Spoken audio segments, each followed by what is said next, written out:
একটু যাও, কাছে যাও, কালারটা দেখো, কালারটা দেখো, কালারটা দেখো।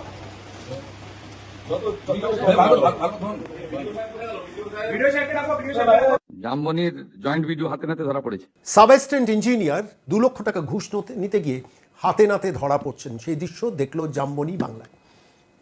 অর্থাৎ ঝাড়গ্রামের একটি প্রত্যন্ত অঞ্চলে ব্লক ডেভেলপমেন্ট অফিসের ভেতরে বসে কন্ট্রাক্টরদের পেমেন্ট পাইয়ে দেওয়ার জন্য, অর্থাৎ যে পেন্ডিং বিলগুলো আছে সেগুলো পাইয়ে দেওয়ার জন্য তাদের কাছ থেকে 2 লাখ টাকা নিতে চাইছিলেন এবং নিয়েছিলেন। ঠিক সেই সময় স্পেশাল ব্রাঞ্চের অফিসাররা আগে খবর পেয়ে গুন্ডা দমন শাখার সেই অফিসাররা গিয়ে তাকে হাতে নাতে পাকড়াও করলেন। এই ঠিক পরিস্থিতিতে দাঁড়িয়ে যখন বাংলাটা চলছে, যখন রাজ্যের মুখ্যমন্ত্রী সরাসরি নবান্নের সভাঘর থেকে বসে বলছেন যে একজন বিডিও পর্যন্ত অ্যারেস্টেড হয়েছেন, জিরো টলারেন্স টুয়ার্ডস করাপশন, তখন বাকি বাংলাটা কিভাবে চলছে, সংগঠনের ভেতরটা কিভাবে চলছে, বেপরোয়া একটা লেভেল, কিছুতেই কোনো কথা শুনতে চাইছেন না। আমি আজকের এই প্রতিবেদনে পেশ করবো একটা ভাইরাল হওয়া অডিও, যেটা এবিপি আনন্দ গতকাল টেলিকাস্ট করেছেন, যেখানে কেএনএসডি অর্থাৎ কলকাতা উত্তর শহরতলি জেলা, তার সহ কোষাধ্যক্ষ অর্থাৎ সংগঠনের পদাধিকারী, তিনি গাঁজার ঠেক চালানোর জন্য 25,000 টাকা ডিমান্ড করছেন, দরাদরি করছেন। ভদ্রমহিলা বলছেন 10,000, ভদ্রলোক বলছেন না 25,000 টাকা, এবং কিছুটা আচ্ছা ঠিক আছে কিছুটা কম করে দিলাম। আমি সেই ভাইরাল হওয়া অডিওটা এই মুহূর্তে বাংলা বার্তার দর্শকদের শোনাবো, শুনলে বুঝতে পারবেন যে যেখানে দাঁড়িয়ে একটা সরকার, একটা প্রশাসন, একজন রাজ্যের মুখ্যমন্ত্রী, যখন রাজ্যের শাসক দল তার প্রধান বারবার জিরো টলারেন্স টুয়ার্ডস করাপশন বলছেন, সেই সময় দাঁড়িয়ে সংগঠনের ভেতরের মাঝের তলার নেতারা কি নেতাগিরি করছেন, কীভাবে 7টা ঠেক নিয়ে কয়েকদিন আগে আপনাদের কাছে দেখিয়েছিলাম যে পানিহাটিতে 7টা ঠেকে কারা চালাবেন তার ডিসিশন নিচ্ছেন সংগঠনের নেতারা। সেই ভাইরাল হওয়া অডিওটা আপনাদের কাছে বাংলা বার্তা শুনিয়েছিলাম, আজকে শোনাবো। নিউ ব্যারাকপুর, সেটাও এই কলকাতা উত্তর শহরতলি জেলার সহ কোষাধ্যক্ষ জনৈক অশোক কর, তিনি দরাদরি করছেন। ভাইরাল হওয়া সেই অডিও এবিপি আনন্দ গতকাল চালিয়েছে, আমি আপনাদের শোনাবো। হ্যাঁ, ওই দোকানটার মানে যার দোকান তার নাম হচ্ছে অপর্ণা, বুঝলেন? ঠিক খবর পেয়েছি আমি আগে। ঠিক আছে, ওটা আমি বলে দিচ্ছি যে কম করে দেখতে। কত চাইছে বলুন তো? 25। তত দিতে পারবে নাকি? কি বলেন? এরা অনেকই করে দিদি, এরা প্রচুর আয় করে ডেলি। পুলিশকে তো আরো বেশি দিতে হয়, আমরা জানি। দেখেন ওর তাহলে ওই আর 5 কমাই দিলাম, আমি ওই 20 দুজনে 10 করে দিয়ে দেয়। 500 কাছে টাকাটা দিতে হবে। হ্যাঁ, চিনি। যখন যে রংটা এসছে তখন সেই রঙের ধারণ করেছে, ওনাকে বলে দিয়ে। হ্যাঁ, দেখছি। তাহলে কি খুলে বলবো খুলতে? আপনারা আমি ফোন করে বলে দিচ্ছি, বুঝেছেন? আপনাকেও আমি বলছি।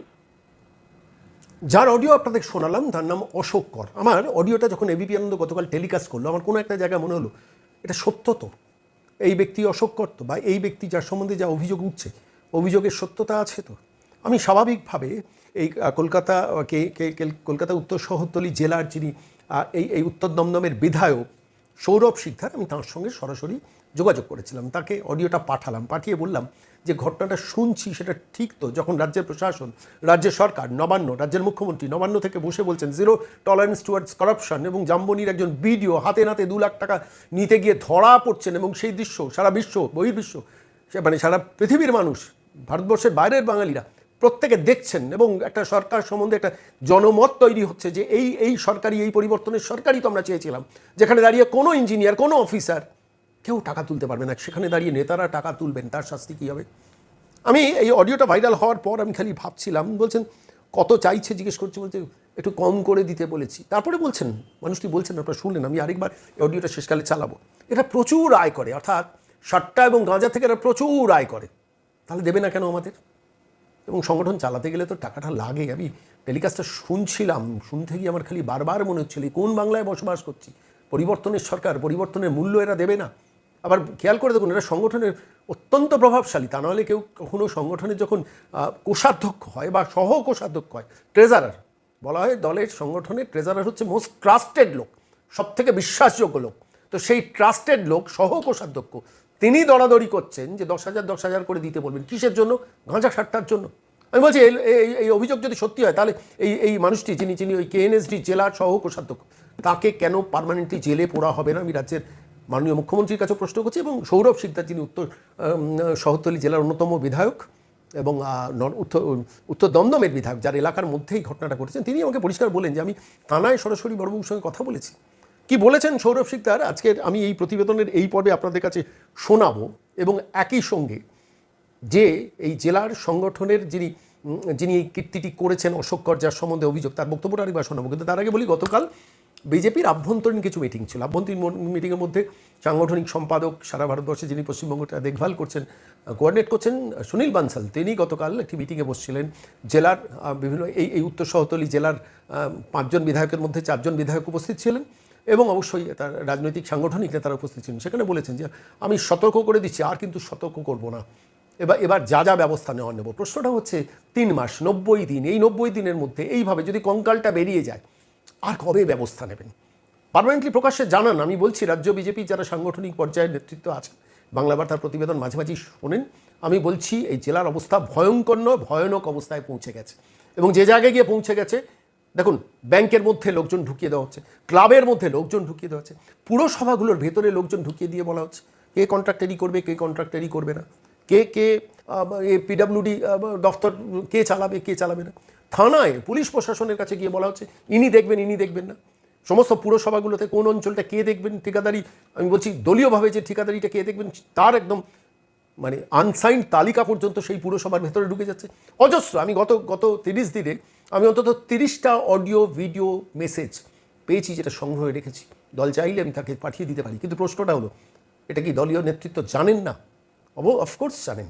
সৌরভ শিকদার বিধায়ক, তিনি লিখিতভাবে দলের সর্বোচ্চ নেতৃত্বকে জানিয়েছেন। তাহলেও কেন ব্যবস্থা নেওয়া হচ্ছে না? শুধু আমি বলছি উত্তর শহরতলি জেলার ঘটনা বলছি, সারা পশ্চিমবঙ্গের বিভিন্ন পকেটে এগুলো আছে, কোনো জেলায় বেশি, কোনো জেলায় কম।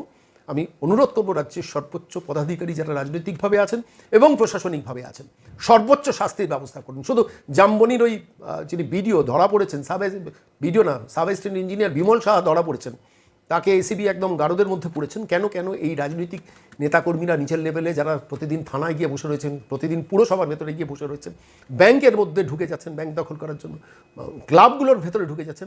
আমার কাছে অজস্র ডকুমেন্ট আছে বলে আমি খুব দায়িত্ব নিয়ে আপনাদের কাছে এই প্রতিবেদনটা পেশ করছি।